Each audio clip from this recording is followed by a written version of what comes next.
Selamat pagi sahabat Alkitab yang terkasih. Marilah kita mengawali hari ini dengan melakukan perenungan akan firman Tuhan. Bacaan Alkitab kita pada hari ini berasal dari kitab Yehezkiel pasalnya yang ke-33, ayatnya yang ke-7 sampai ayatnya yang ke-11. Dan engkau anak manusia, aku menetapkan engkau menjadi penjaga bagi kaum Israel. Bila mana engkau mendengar sesuatu firman daripadaku, peringatkanlah mereka demi namaku. Kalau aku berfirman kepada orang jahat, "Hai orang jahat, engkau pasti mati," dan engkau tidak berkata apa-apa untuk memperingatkan orang jahat itu supaya bertobat dari hidupnya, orang jahat itu akan mati dalam kesalahannya, tetapi aku akan menuntut pertanggungan jawab atas nyawanya daripadamu. Tetapi jikalau engkau memperingatkan orang jahat itu supaya ia bertobat dari hidupnya, tetapi ia tidak mau bertobat, ia akan mati dalam kesalahannya, tetapi engkau telah menyelamatkan nyawamu. Dan engkau anak manusia, katakanlah kepada kaum Israel, kamu berkata begini, pelanggaran kami dan dosa kami sudah tertanggung atas kami, dan karena itu kami hancur. Bagaimanakah kami dapat tetap hidup? Katakanlah kepada mereka, demi aku yang hidup, demikianlah firman Tuhan Allah, aku tidak berkenan kepada kematian orang fasik, melainkan aku berkenan kepada pertobatan orang fasik itu dari kelakuannya supaya ia hidup. Bertobatlah, bertobatlah dari hidupmu yang jahat itu. Mengapakah kamu akan mati, hai kaum Israel? Di dalam sistem kelistrikan, dikenal sebuah bagian atau materi yang disebut konduktor atau penghantar listrik yang akan mengalirkan arus listrik.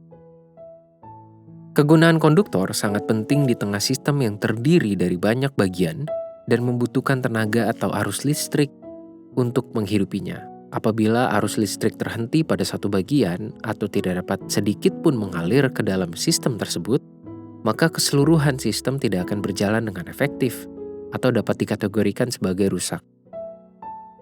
Konsep konduktor listrik juga dapat kita gunakan untuk memahami jalannya sistem kehidupan yang sudah mulai rusak.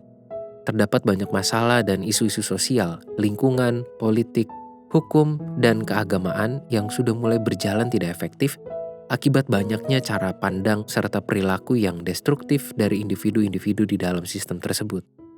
Oleh sebab itu, dibutuhkan kehadiran para penghantar yang mengalirkan daya-daya konstruktif ke tengah sistem agar tidak berubah menjadi gagal fungsi. Berdasarkan perikop pada hari ini, kita pun menemukan nilai pentingnya kehadiran umat Tuhan sebagai penghantar kabar baik di tengah dunia. Berkaca pada nasihat Tuhan bagi Yehezkiel, Tuhan begitu mendambakan keselamatan bagi umatnya.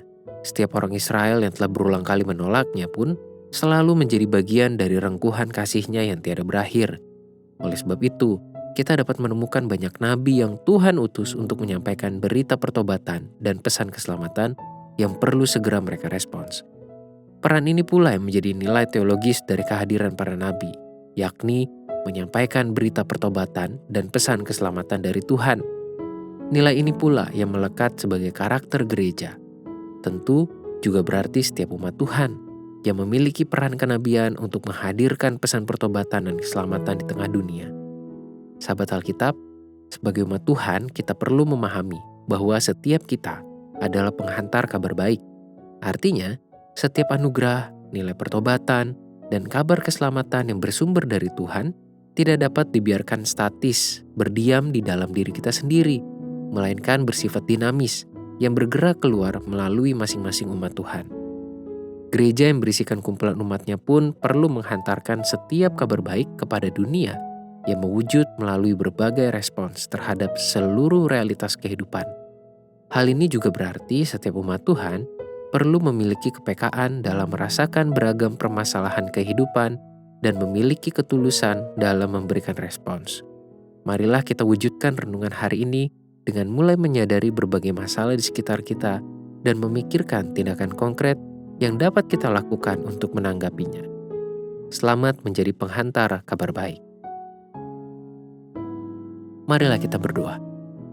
Tuhan, terima kasih untuk semua kebenaran firman-Mu, untuk semua nilai-nilai firman Tuhan yang boleh terus kami terima dan kami alami setiap harinya. Tolong kami agar semua firman itu dengan segala kuasanya tidak hanya berdiam di dalam diri kami, tetapi boleh bergerak, hidup, keluar dari diri kami, mewujud melalui setiap tingkah laku yang kami wujudkan di dalam keseharian kami. Sehingga banyak orang boleh mengalami pembaruan berdasarkan firman Tuhan. Hanya di dalam nama Tuhan Yesus kami berdoa dan memohon. Amin.